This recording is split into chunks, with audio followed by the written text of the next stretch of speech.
আসসালামু আলাইকুম রহমতুল্লাহ বরকাত। আমি আপনাদেরকে বিভিন্ন সময় দেখিয়েছিলাম যে জনাব মোহাম্মদ আলাউদ্দিন কাকার যে কলার বাগানটি, হ্যাঁ দেখুন এই যে এখানে একটা ছড়ি রয়েছে। হ্যাঁ, আমি ইনশাল্লাহ আপনাদেরকে আরও দেখাচ্ছি।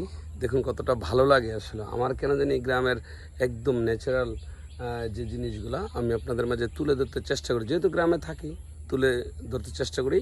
আমি বিভিন্ন কলার ছড়িগুলা তুলে ধরার চেষ্টা করছি। এই যে দেখুন এখানে আরেকটা রয়েছে ইনশাল্লাহ। এই যে এখানে একটা রয়েছে মাশাল্লাহ। দেখুন ডিয়ার ভিউয়ার্স, আমি কলার বাগানটিতে ঢুকেছি ইনশাল্লাহ। দেখুন, হ্যাঁ ভালো লাগবে আসলে।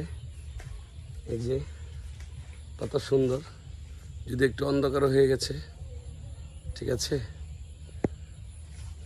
এই দেখুন এখানে একটা রয়েছে, ঠিক আছে মাশাল্লাহ।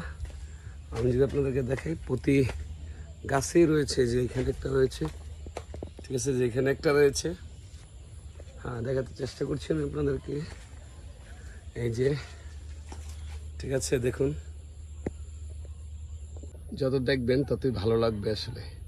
অন্ধকার হয়ে গেছে যার কারণে এই যে মাশাল্লাহ। হ্যাঁ, সবাই দোয়া করবেন ইনশাল্লাহ। কাকার আসলে কাটার মুহূর্তটা দেখতে পারলে আরও বেশি ভালো লাগতো। তারপর ইনশাল্লাহ কাকা ভালো আছেন। হ্যাঁ, প্রবাসী একজন রেমিটেন্স যোদ্ধা তিনি। এগুলো এখনও ছোটো রয়েছে।